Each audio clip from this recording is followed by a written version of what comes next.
Comunidadfeliz.cl, plataforma para administradores de condominios, corredora de seguros, control de acceso para tu edificio y más. Presenta Clave Morse.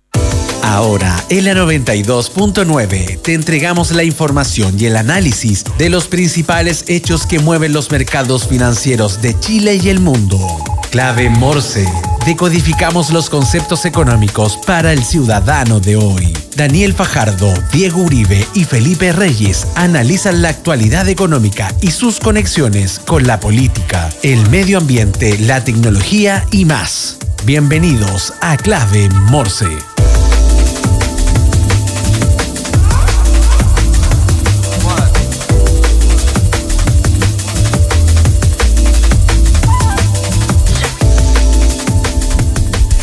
Miércoles 24 de julio, 9:03 de la mañana. Empezamos ya Clave Morse, este espacio donde decodificamos la economía, decodificamos los negocios, las empresas. Hablamos también con los protagonistas del mundo empresarial y del mundo productivo. Les recuerdo que nos pueden seguir en nuestras redes sociales, en X, que es la ex Twitter, ¿no es cierto? Así como en Instagram con el usuario @Radio La Clave. En LinkedIn, que estamos a punto de cumplir una meta de seguidores en LinkedIn, así que no voy a decirles cuál, pero síganos en LinkedIn porque es muy importante, especialmente para un programa de negocios como este. A través de YouTube, donde está saliendo este programa en vivo, y por supuesto escucharnos en Spotify todos los programas de Clave Morse y un clásico, el dial 92.9 FM. Les quiero contar, si están buscando una nueva administración para su edificio, entre a administradoreschile.cl, la base de datos de administradores de edificios y condominios más grande a lo largo de Chile, capacitados, por ejemplo, con el uso de la plataforma para administradores Comunidad Feliz y con conocimientos de la nueva ley de copropiedad 21.442. Entra a administradoreschile.cl, llena el formulario y te enviaremos gratis 3 opciones de administradores de edificios para que tú elijas la que más te acomoda. Una comunidad bien administrada es una comunidad feliz. Y en EDEMAX impulsamos y damos vida a un futuro con empresas y negocios relevantes para el mundo. Somos una consultora de negocios que piensa sin límites para impactar el futuro de cada empresa. Transformamos el presente para impactar el futuro. Negocios, proyectos, innovación. Visítanos en idemax.com. En Clave Morse te informamos cómo parten los mercados. Indicadores económicos del día. Bueno, y antes de presentar a nuestro entrevistado que está allá en el estudio, lo voy a presentar en unos minutos más, les quiero contar acerca de las cifras. Bueno, la UEF está a 37.587,44 y sigue subiendo, nunca baja. Y aquí lo que hemos conversado en los últimos días, el dólar y el euro sigue subiendo. Nos entusiasmamos hace una semana con un dólar cerca de los 900. Duró poquito ese entusiasmo porque ahora está en 946,71 pesos el dólar. Y el euro en 1027,04. O sea, también superó esta barrera psicológica de los 1000 hace un buen rato. Y como lo decíamos también, el cobre sigue bajando a 4,15 dólares la libra. Lo vimos sobre los 4,5 también hace 1 o 2 semanas. Ha bajado, bueno, por diferentes cosas, especialmente con lo que está pasando en China. El petróleo Brent está en 81,94 dólares el barril y el petróleo WTI 78 dólares el barril. Las noticias que debes saber. Titulares en Clave Morse. Voy a comentar un solo titular, esta vez los otros titulares los vamos a dejar para el segundo bloque. Les cuento que la minera canadiense Teck Resources anunció el desarrollo del proyecto minero Quebrada Blanca fase 2 en Chile, con una inversión de 7.500 millones de dólares. Este megaproyecto se espera que aumente significativamente la producción de cobre en el país y además generará miles de empleos durante su construcción y operación. La iniciativa también incluye medidas de sostenibilidad, obviamente, especialmente en el tema minero, donde prácticamente podríamos decir que nació el concepto de sostenibilidad actual, ¿no es cierto? Y además el uso eficiente del agua para minimizar el impacto ambiental. También además comienza, que es un tema que vamos a estar hablando con nuestro entrevistado, la tramitación del 7º retiro de fondos y autopréstamos de cuenta AFP. El Congreso inició la tramitación del 7º retiro de fondos de pensiones. Inició la tramitación, ojo. ¿ya?, que permitirá a los afiliados retirar hasta el 100% de sus ahorros. Además, se discute un proyecto de autopréstamo que permitirá a los cotizantes acceder a un préstamo con sus propios fondos de AFP. Esta iniciativa están recién en discusión. Bueno, ya hemos hablado en este programa también que la mayoría de los sectores no están de acuerdo. Lo más posible es que no llegue a puerto, pero nunca se sabe, ¿no es cierto? Y está además esta opción del autopréstamo que han mencionado algunos parlamentarios y una historia, un capítulo de esta serie que está empezando nuevamente. Bueno, estamos en el estudio de Clave Morse con don Ricardo Meiwes, presidente de la Confederación de Producción y el Comercio, CPC. ¿Cómo está, Ricardo? Muy buenos días, muy bien, muchas gracias. Un gusto estar aquí con ustedes, con la Radio La Clave y con este programa en Clave Morse. No, gracias a usted por acompañarnos en un momento donde están pasando hartas cosas. Bueno, ¿cuándo no pasan cosas en la economía, no es cierto? Bueno, y está bien que pase, la economía es dinámica, así que está bien que pasen cosas. Oiga, don Ricardo, antes de empezar con las preguntas, bueno, tengo entendido que usted se va de viaje el fin de semana, ¿no es cierto? A Emiratos Árabes con esta gira que tiene el presidente, ¿no es cierto? Boric, además va a estar Marcel. ¿De qué se trata esta gira? Cuéntenos un poco y cuál es el rol que piensan tener ustedes ahí también. Bueno, es una gira que nos invitó el presidente para poder ir a conversar con eventuales inversionistas de Emiratos Árabes en Chile, invitarlos a que vengan a invertir en Chile en áreas como la electromovilidad, en puertos, que son los intereses que sabemos que ellos tienen, también en energías renovables y por otro lado entonces ofrecerles nuestros productos a ellos que están enfocados fundamentalmente a temas agrícolas, temas de frutos secos, donde sabemos que hay una alta demanda. Por lo tanto, creo que es una muy buena instancia para demostrar también que esta alianza público-privada de la que tanto se habla, bueno, se concreta aquí en un viaje con el presidente, el sector privado, y que realmente podemos ir a trabajar en conjunto, mostrar lo que hoy día está pasando en Chile, cómo podemos atraer mayores inversionistas para que se pueda dinamizar la economía, que es lo que hoy día el país necesita. Oiga, bueno, eso ya es súper bueno porque yo siempre digo que uno puede estar peleado o de repente estar con discusiones y con diferencias, pero para afuera hay que mostrarse como un bloque, ¿no es cierto? El sector público-privado, como dice usted. Absolutamente, pero tampoco estamos peleados. Sí, lo que pasa es que, a ver, uno puede tener dentro de las diferencias, ¿no es cierto? Intercambio de opiniones, intercambio de posiciones, pero eso no significa que estemos peleados, por favor. Yo creo que aquí cada uno cumple su rol. Yo cumplo un rol gremial y represento a los empresarios de Chile. Entonces, desde ese punto de vista, yo manifiesto cuáles son las inquietudes del empresariado. Pero eso no significa que yo esté peleado con el gobierno, con nadie, al contrario, seguimos trabajando. Tanto es así, por ejemplo, que estamos detrás y queremos que avance el proyecto de los permisos sectoriales que está impulsando el gobierno a través del ministro de Economía, que hoy día está en la Cámara de Diputados, en la Comisión de Economía, y queremos que realmente avance, porque ese proyecto reduce los permisos sectoriales del orden del 30%. Y si se aprueba este año es una buena noticia para el país, porque todos esos permisos que corresponden a distintos sectores, creo que hay más de 34 ministerios involucrados. Sí. Entonces, claramente, eso nos lleva de nuevo al trabajo público-privado para avanzar en un tema tan relevante para la definición y la creación de nuevos proyectos que además generan nuevos puestos de trabajo. No nos olvidemos que todavía nosotros no recuperamos los puestos de trabajo que se perdieron pre-pandemia. Entonces, sí, claro, y además ha aumentado la informalidad también. Además, estamos en un 28% de informalidad. Entonces, claramente nosotros estamos apoyando este proyecto.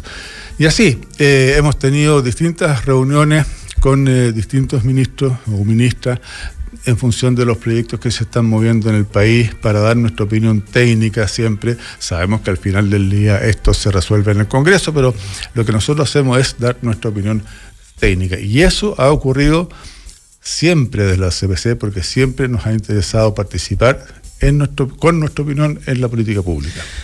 Ricardo, es súper importante el tema de la disminución de la permisología y ¿usted cree que esto realmente pueda permitir que aumenten las inversiones dentro de Chile? No la inversión extranjera directa, que se ha aumentado, la tenemos clara, pero la inversión dentro de Chile se genere más confianza y no pasen cosas como que los capitales o las inversiones de las empresas chilenas se vayan para afuera, porque ese es un tema, un dolor que lo hemos visto varias veces y que varios entrevistados nos han dicho que el tema de la inversión, mientras no haya inversión no hay crecimiento. ¿Eso podría realmente aumentar la inversión en forma significativa?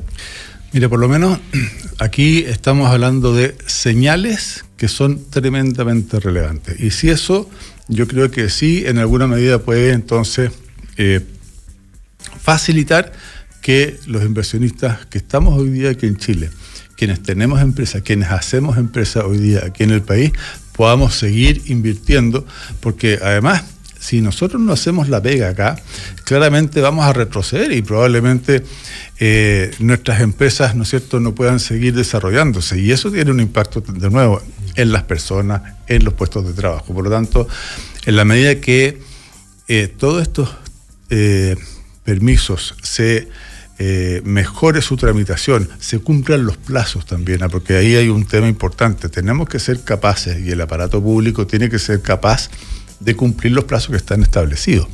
Entonces, todo esto tiene que ayudar a que uno mire, ok, ya, se me están sacando los lomos de toro, se está haciendo una mejor gestión. Fíjate que hay un dato importante que vale la pena destacar. Se han aprobado en materia de concesiones marítimas, sí, muchísimos proyectos. Y eso tiene que ver con la gestión que se ha hecho desde la Subsecretaría de Marina. Uh-huh. Y eso es importante relevarlo. ¿Por qué? Porque hay gestión. Se ha reforzado probablemente la Subsecretaría y esos proyectos han salido ya aprobados.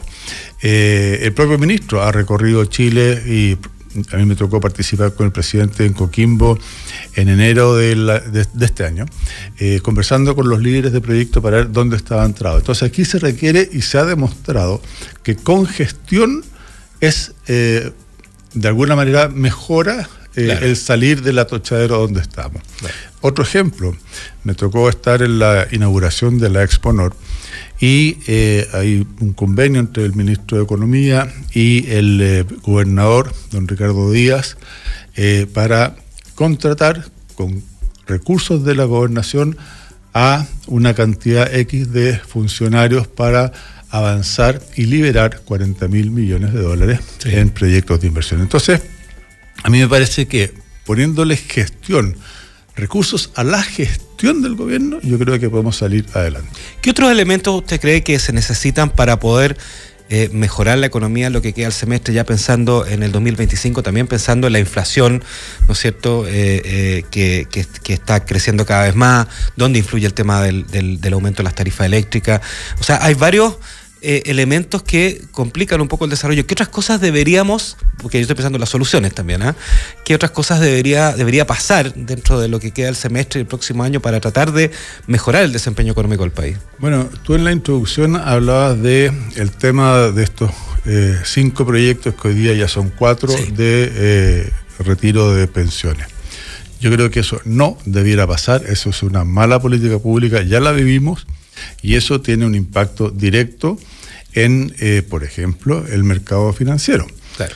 Entonces, hoy día tenemos altas tasas, por ejemplo, de los créditos hipotecarios, altas tasas de los créditos para las personas, incluso para las empresas. Entonces, si avanzan esos proyectos, claramente acordémonos que hace poquito tiempo estábamos en sobre un 12-13% sí, de inflación, ¿no es cierto? Tal cual. Todo eso se ha ido recuperando y hoy día estamos cercanos, y probablemente este año no lleguemos, pero quizás el próximo sí, a la meta del 3% del Banco Central.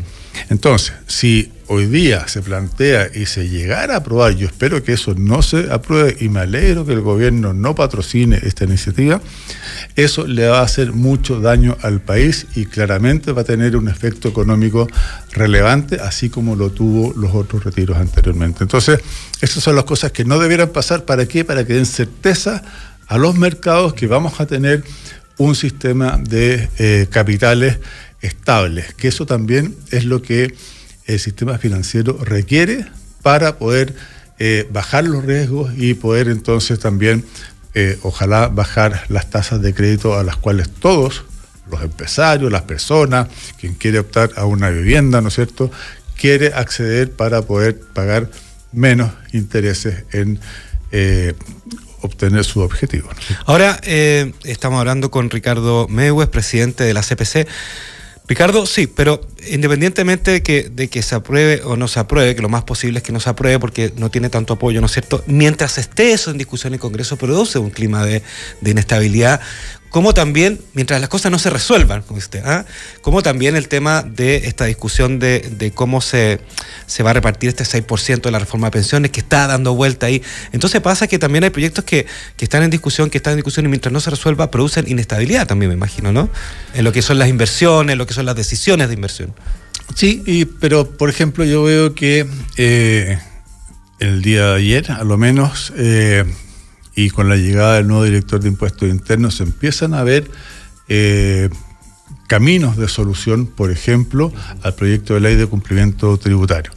Cuando el director de Impuestos Internos cambia el foco desde las grandes empresas, los grandes contribuyentes, hacia la evasión, hacia la informalidad, y eso porque ahí hay muchos recursos que sí, claro, sabemos que el gobierno los requiere, ¿no es cierto?, pero hay que hacer la pega, hay que buscarlo, y el director de Impuestos Internos está dispuesto a hacer esa pega, ir a recuperar esos recursos que andan en la calle, andan en las plataformas, andan en la informalidad, andan en la ilegalidad. Bueno, claramente son señales que te generan también certezas de que por ahí es el camino adecuado, cosa que nosotros también hemos señalado en un montón de reuniones, entrevistas, en fin, y declaraciones que hemos hecho.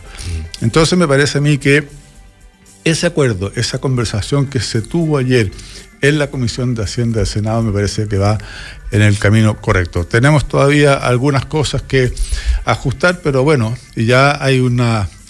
en lo grueso, me parece a mí que hay de alguna manera un camino trazado, hay acuerdos que de alguna manera van generando esa certeza que el inversionista, las empresas necesitan para poder seguir trabajando.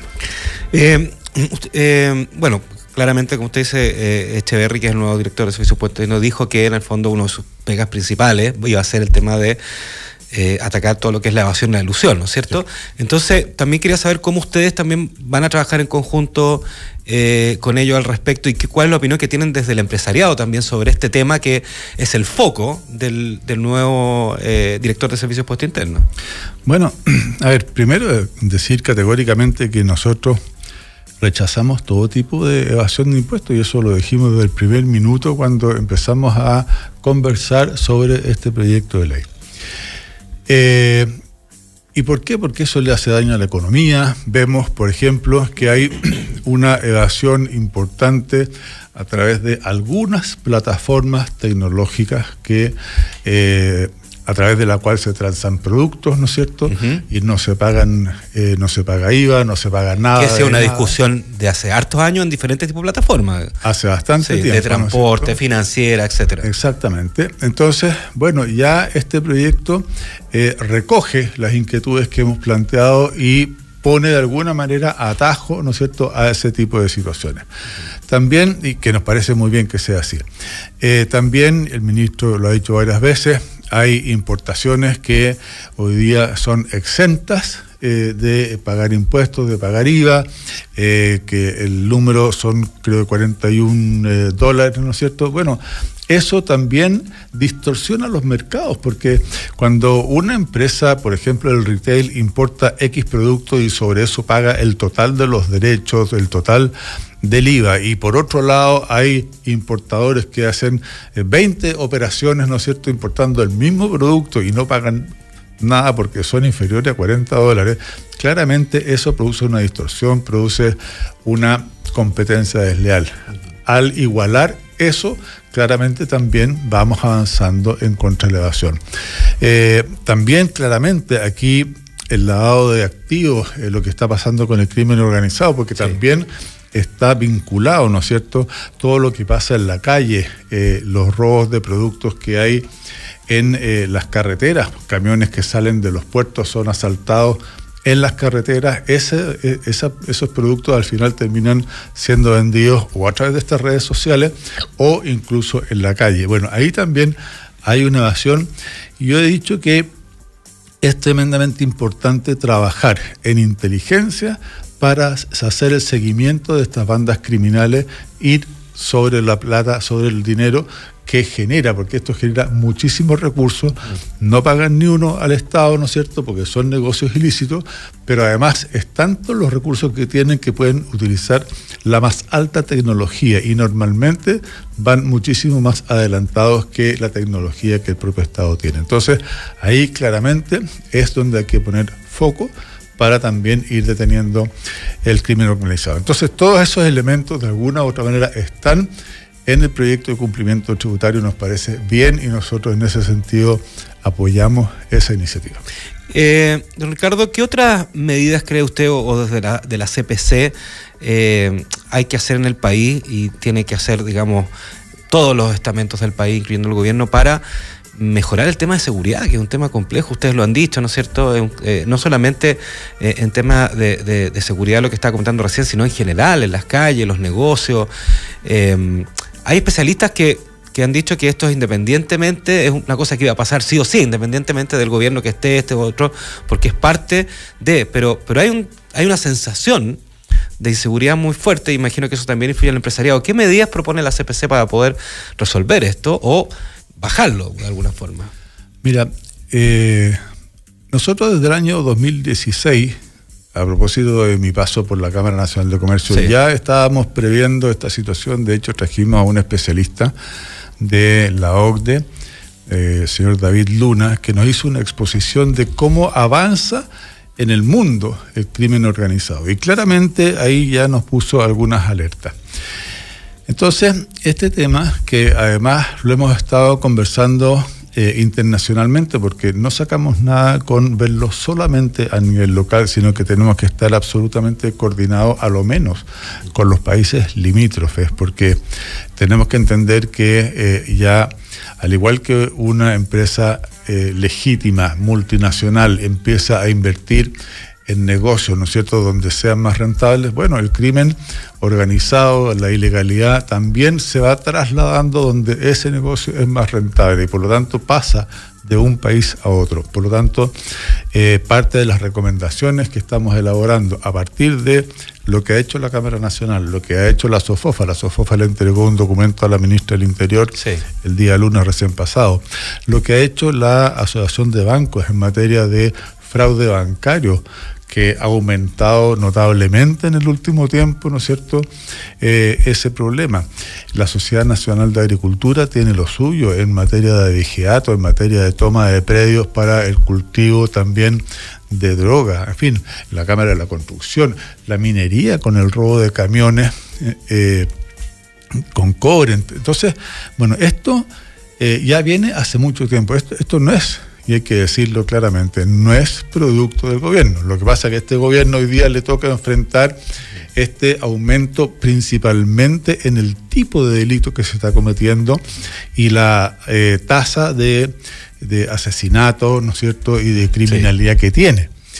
Entonces, yo creo que aquí todos, gobierno, oposición, el Congreso, nosotros lo que nos compete en términos de el uso de cámaras de seguridad, la contratación de guardias, cierres perimetrales, alumbrado público en nuestras empresas, la conexión de las cámaras con las distintas policías, todo eso estamos poniéndolo a disposición de la autoridad, pero también aquí se tienen que ir aprobando los proyectos de ley en el marco del convenio que hizo la ministra del Interior con el expresidente del Senado y el actual, ¿no es cierto?, porque eso va a continuar.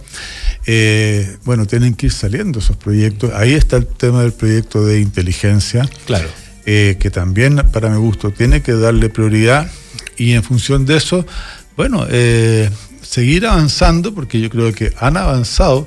Fíjate que en materia, por ejemplo, del proyecto de la ley actual ya de robo de madera, bueno, han bajado los indicadores de robo, creo Sí. que de 90 Sí. billones de dólares a 14 Sí, millones de estuvimos con el dólares. presidente Corma hace unos días que nos explicaba eso también. Claro, entonces es un proyecto que ha dado resultados. Bueno, resulta que tenemos ahora un problema con los salmones, porque esta cosa se va trasladando. Bueno, Claro. habrá que hacer algo también con los salmones y así ir viendo cada uno de los sectores. Yo digo, quizás en la técnica legislativa debemos tener una ley para todos los sectores, para todo el país, pero ahí no me meto porque no soy legislador, pero claramente es ahí donde tenemos que poner el foco. Y el otro tema, a propósito de la ley de inteligencia y de los estados de excepción, que es el otro tema que ha estado en boga hoy día, bueno, a nosotros nos parece que ya llevamos mucho tiempo con estado de excepción, particularmente en la macrozona sur. Yo creo que también aquí hay un paso adicional que hay que dar, porque se sabe dónde están las zonas denominadas zonas calientes, ¿no es cierto? Claro. Y por lo tanto, bueno, con la tecnología, con la inteligencia, tendremos que ir avanzando e ir desbaratando ya en los lugares, en esas zonas calientes, a esas bandas criminales que se sabe que están ahí, que están operando, porque los estados de excepción son estados preventivos, de contención, que han funcionado, eso hay que decirlo, han funcionado y han funcionado bien, pero creo yo que no podemos vivir eternamente con estados de excepción. Y por eso que aquí en Santiago yo prefiero una buena inteligencia a un estado de excepción. Claro. Por último, don Ricardo, ¿cómo bajamos la informalidad? ¿Ah? Que tiene que ver también con el empleo, ¿no es cierto? Pero ¿cómo bajamos esta informalidad que está en casi 1/3 y que no hemos podido disminuirla desde la pandemia, básicamente? Bueno, ahí también nosotros hicimos una propuesta que se la entregamos al ministro Marcel, se la entregamos a la ministra Jara, que fue hecha por nosotros en conjunto con la asociación de AFP, con medidas bastante concretas. Entonces, aquí lo importante de nuevo es trabajar en conjunto con el sector público que permita ir reduciendo esta informalidad. Y tiene que ver con opciones de, entre otras, mayor flexibilidad laboral. Hoy día mucha gente, comprendamos que han habido cambios en materia laboral. Sí, el tema de 40 horas, ¿no? Por ejemplo. Claro, subió el salario mínimo. Si se aprueba la reforma de pensiones va a subir otro 6%, ¿no es cierto? Claro. El costo laboral, porque es de cargo del empleador, en fin. Todo eso, de alguna manera, uno dice, y aquí uno tiene que empujar las buenas prácticas y hacer que efectivamente el empresariado pague lo que tiene que pagar, porque eso es lo que corresponde.